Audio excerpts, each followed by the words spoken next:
الحمد لله رب العالمين والصلاة والسلام على سيد المرسلين أما بعد فأعوذ بالله من الشيطان الرجيم بسم الله الرحمن الرحيم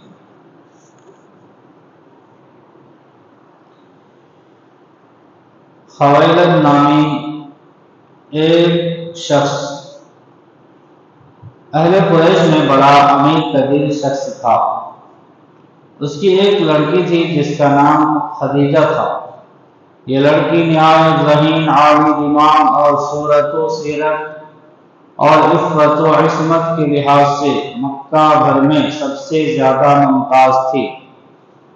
خدیجہ کا باپ کچھ زر و مال چھوڑ کر فوت ہو چکا تھا اور یہ بھی عہد شباب میں بیوہ ہو چکی تھی، یعنی جوانی میں ہی بیوہ ہو گئی تھی، سوائے ایک چچا زاد بھائی ورقہ بن نوفل کے۔ اس کا کوئی اصل وارث نہ تھا، لیکن خدیجہ نے اپنی قابلیت سے تجارت کا کام خود سنبھالا اور بڑی ترقی کی۔ حضور صلی اللہ علیہ وسلم کے چچا ابو طالب کی سفارش سے حضور صلی اللہ علیہ وسلم خدیجہ کے تجارتی سلسلہ میں کام کرنے لگے۔ جب آپ نے خدیجہ کے کاروبار میں کام فرمایا تو خدیجہ رضی اللہ تعالی عنہا کے کاروبار میں چند دنوں ہی میں بہت ترقی ہوئی اور یہ کاروبار کہیں سے کہیں جا پہنچا۔ اس برکت اور ترقی کا خدیجہ رضی اللہ تعالی عنہا کے دل پر اثر ہوا۔ ایک دن خدیجہ رضی اللہ تعالی عنہا اپنے محل کے اوپر کھڑی تھی، دھوپ کا وقت تھا اور حضور صلی اللہ علیہ وسلم تشریف لا رہے تھے، تو خدیجہ نے دیکھا کہ حضور صلی اللہ علیہ وسلم کے سر پر بادل کا سایہ ہے، اور جیسے جیسے حضور صلی اللہ علیہ وسلم آگے بڑھتے ہیں اور وہ بادل کا ٹکڑا بھی حضور صلی اللہ علیہ وسلم کے سر پر ساتھ ساتھ بڑھ رہا ہے۔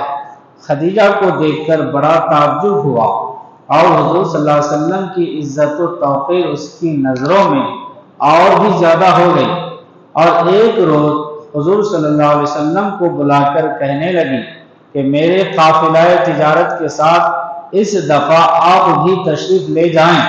حضور صلی اللہ علیہ وسلم نے فرمایا اچھا جاؤں گا۔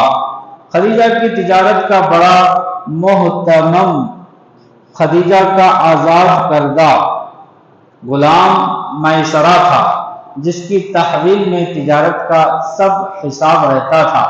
حضرت خدیجہ رضی اللہ تعالی عنہا نے میسرہ کو بلا کر حضور صلی اللہ علیہ وسلم کے متعلق تاکیداً کہہ دیا کہ اس سال قافلہ کے ساتھ یہ بھی جائیں گے۔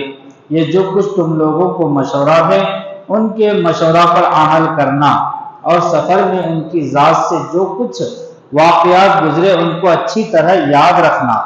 میسرہ نے اپنی مالکہ کی یہ ہدایت سن کر ان پر عمل کرنے کا اقرار کر لیا۔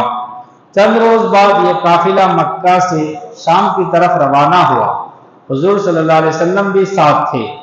چند منازل طے کر کے جب اس قافلے نے عیسائی پادری نستورہ نامی کے گرجے کے پاس منزل کی یعنی ٹھہری، تو حضور صلی اللہ علیہ وسلم جس درخت کے پاس بیٹھے تھے اس درخت کا سایہ حضور صلی اللہ علیہ وسلم پر جھک آیا۔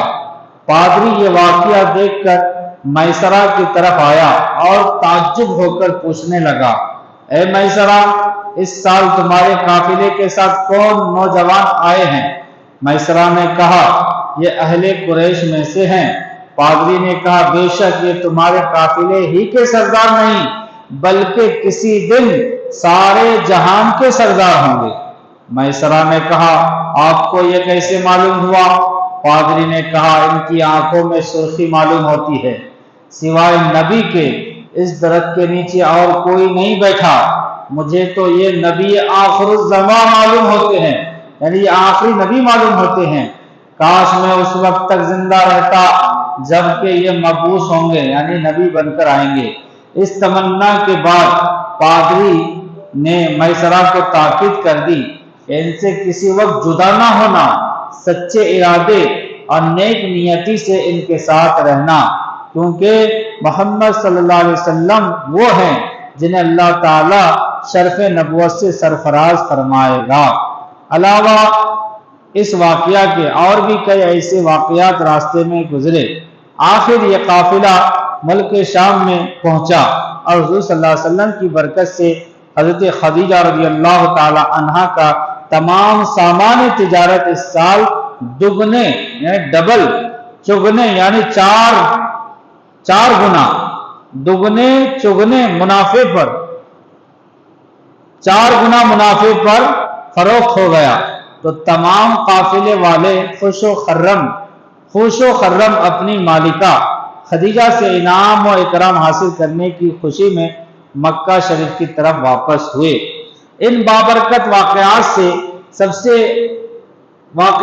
سب قافلے والوں کے دلوں میں حضور صلی اللہ علیہ وسلم کی پہلے سے بھی زیادہ عقیدت پیدا ہو گئی تھی۔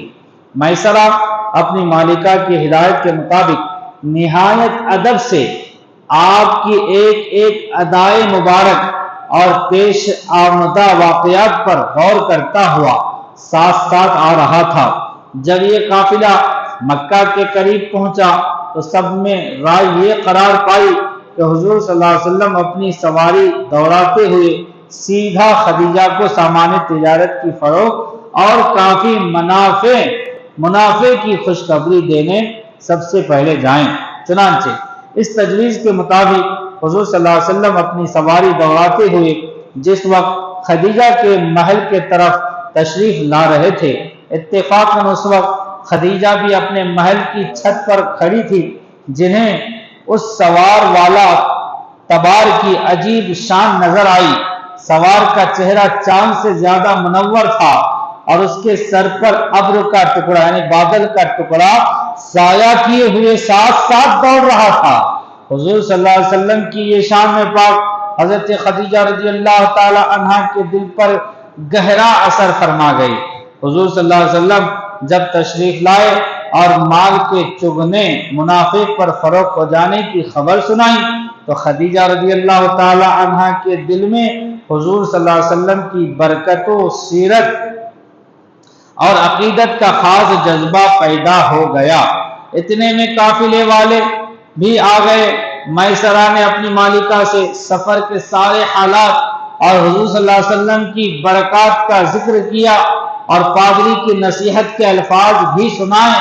حضرت خدیجہ رضی اللہ تعالی عنہ کو پختہ یقین ہو گیا کہ حضور صلی اللہ علیہ وسلم خدا کے برگزیدہ اور مقرب انسان ہے جو ہدایت عالم کے لیے پیدا ہوئے ہیں، یعنی پوری دنیا کے ہدایت کے لیے پیدا ہوئے ہیں۔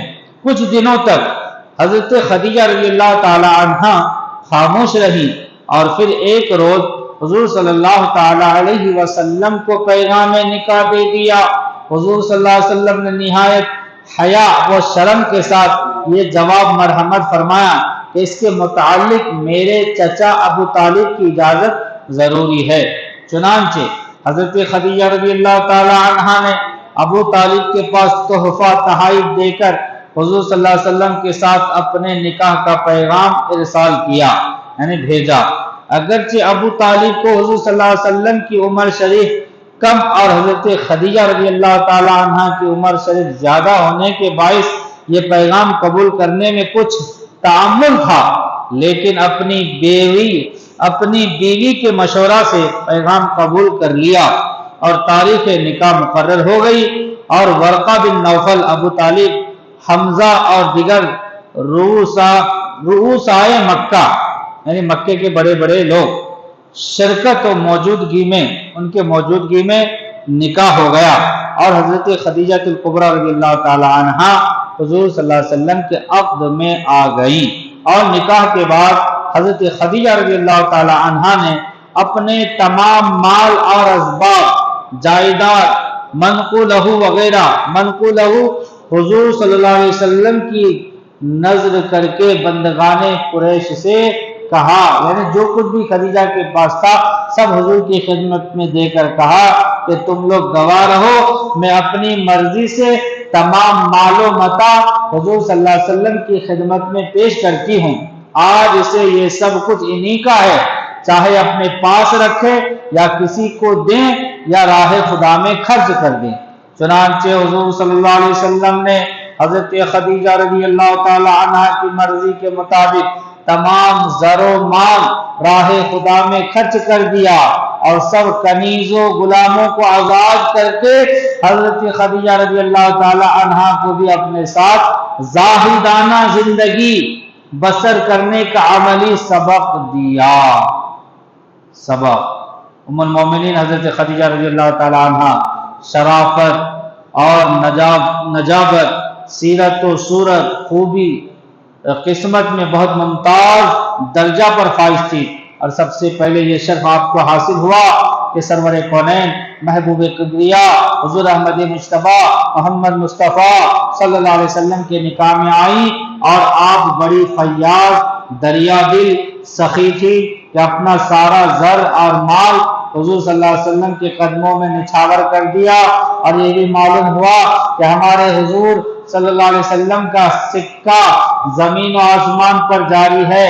زمین پر اس شہنشاہ عالم پناہ پر اگر درخت سایہ کرتے رہے تو آسمان پر بادل سایہ کنا رہے۔